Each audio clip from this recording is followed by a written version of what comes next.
Good morning to all of you. Happy Sunday. Hope you will enjoy the holiday. ఆయన ఒక LLB విద్యార్థి, కానీ బయటికి తను లాయర్ అని చెప్పుకుంటాడు.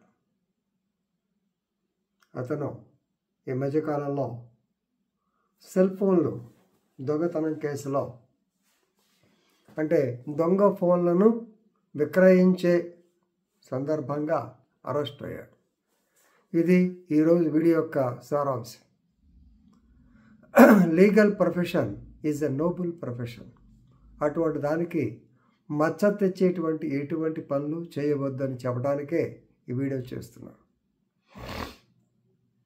సౌరభ్ అనేటువంటి LLB స్టూడెంట్ ఢిల్లీలో DCP సౌత్ వెస్ట్ ఏరియాలో అరెస్ట్ కావడం జరిగింది 3/2/2024 నాడు. ఎందుకు అంటే ఇప్పుడే చెప్పా, మొబైల్ ఫోన్స్. ఇతను దొంగతనాలు చేసే వాళ్ళ దగ్గర స్నాచర్స్ అంటే పోతుంటే సెల్ ఫోన్ లాక్కునే బ్యాచ్, రైట్. అలాగే ఇళ్లల్లో దొంగతనాలు జరిగినప్పుడు ఈ దొంగలు ఇతనికి అంటే జిప్ నెట్ అనే దాంట్లో చూసి ఈ వచ్చిన ఫోన్ల యొక్క IMEI నెంబర్లు అవన్నీ నోట్ చేసుకొని ఇతను 2 ఫేక్ ఆన్లైన్ ప్లాట్ఫామ్స్ క్రియేట్ చేసి ఆ ఆన్లైన్ ప్లాట్ఫామ్ ద్వారా మొబైల్స్ అట్ చీప్ రేట్స్ అని చెప్పి అమ్మటం మొదలుపెట్టాడు. ఇది చూసి ఆశపడి కొంతమంది డీలర్లు చాలా తక్కువ రేటు కొనుక్కున్నారు. అల్టిమేట్గా తీగ లాగితే డొంకంతా కదిలింది. ఎలా తీగ లాగడం అనేది చెప్తాను. 30/1/2024 నాడు జనక్పుర పోలీస్ స్టేషన్లో ఒక ఇంట్లో దొంగతనం జరిగిందని కంప్లైంట్ ఇచ్చారు. దానిలో 3 mobile phones, necklace, cash, gold ornaments, ఇంకా కొన్ని అన్నీ పోయినాయి.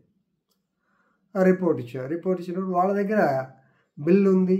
IMEI mobile equipment identification number, international mobile equipment identification number, IMEI అంటారు. మోస్ట్ ఇంపార్టెంట్ IMEI నెంబర్ ఉంది వాళ్ళ దగ్గర బిల్ ప్రకారం. సో పోలీసులకు అప్పచెప్పారు. So DCP south west Rohit Meena he took it as a challenge. ఆయన అన్నీ వడకట్టడం మొదలుపెట్టారు, ట్రాక్ చేశారు. యాక్టివేట్ అయితే ఆటోమేటిక్గా తెలిసిపోద్ది. చాలా కాలం వరకు యాక్టివేట్ కాల, కానీ 3/2/2024 నాడు, అందుకనే క్రైమ్ నెవర్ పేస్ అంటాం, ఆ రోజున యాక్టివేట్ అయింది. యాక్టివేట్ అవుతూనే సో ఈ కోర్ టీం వాళ్ళు ఈ ఫోను IIT ఫ్లైఓవర్ దగ్గరలో ఉంది అని చెప్పి లొకేషన్ పట్టుకున్నారు. అక్కడికి వెళ్ళారు.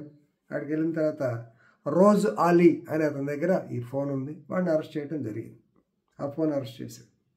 ఎక్కడ కొన్నారో ఆయన, he said he purchase it from a shop in Tughlakabad. అక్కడికి వెళ్ళారు. తుగలకాబాద్లో ఉన్నటువంటి mobile shop dealer or owner Indrajit Prajapati, అతను కూడా అరెస్ట్ చేశారు. అతను చెప్పాడు ఏమని, దాదాపు 60 లేక 65 మొబైల్స్ సౌరభ్ నుంచి కొన్నాను అనేటువంటిది చెప్పాడు. వాడి దగ్గర ఆల్రెడీ 5 సెల్ ఫోన్లు, దొంగ ఫోన్లు ఉన్నాయి. పోలీసులు హ్యాండ్ ఓవర్ చేసుకున్నారు. ఇది మళ్ళీ ఇక్కడ నుంచి ఏది ప్రజాపతి నుంచి సౌరభ్ దగ్గరికి వెళ్ళారు. సో సౌరభ్ దగ్గరికి వెళ్ళేటప్పటికే ఈ లోపల ఇతను చాలా వాటికి డీటెయిల్స్ అన్నీ ఎరేజ్ చేయటం మొదలుపెట్టాడు. తలుపులు వేస్తున్నాయి, అంత తేలిగ్గా తీయలేదు. నేను అడ్వకేట్ని, మీరెవరన్నాడు. అల్టిమేట్గా మేము పోలీసులు ఆయన, మిగతా వాళ్ళు పలానా వాళ్ళు దొరికారు అన్నప్పుడు తలుపు తీయాల్సి వచ్చింది. వచ్చిన తర్వాత సో దాంట్లో ID చూశారు, వెరిఫై చేశారు. ఇతను ఓన్లీ LLB స్టూడెంటే, అడ్వకేట్ కాదు, రైట్. అక్కడ 12 ఇతని దగ్గర రెడ్ హ్యాండెడ్గా 12 సెల్ ఫోన్లు రికవర్ చేశారు. అలాగే వీళ్ళు ఈ సౌరభ్ యాక్చువల్గా సౌరభ్ కన్నా ముందు ముంతాజ్ ఆలం అనేవాడిని కూడా పట్టుకున్నారు. వాడిచ్చిన క్లూ, ఆ పక్కనే వాడుంటాడు, వాడిచ్చిన క్లూ. అల్టిమేట్గా ఎన్ని చెప్పిన ఇదే కాబట్టి సౌరభ్ అనేవాడు he used to purchase phones from snatchers and burglars after verifying their details on the ZipNet. అతను he has created 2 platforms, mobile sale software resellers platforms అని పెట్టాడు. దాని ద్వారా చాలామంది డీలర్స్కి తక్కువ రేటుకి అమ్మాడు. వాళ్ళంతా దొరకటం జరిగింది. సో కాబట్టి ఇటువంటి పని చెయ్యకూడదు అని చెప్పడానికే ఈ వీడియో చేశాను. ఇంతకన్నా ఎక్కువ చూడటం కూడా బాగోదు అనుకుంటున్నాను. ఒక లాయర్గా లా చదువుకుంటూ అరెస్ట్ అవడం అంటే కొంచెం బాధాకరమైన విషయం.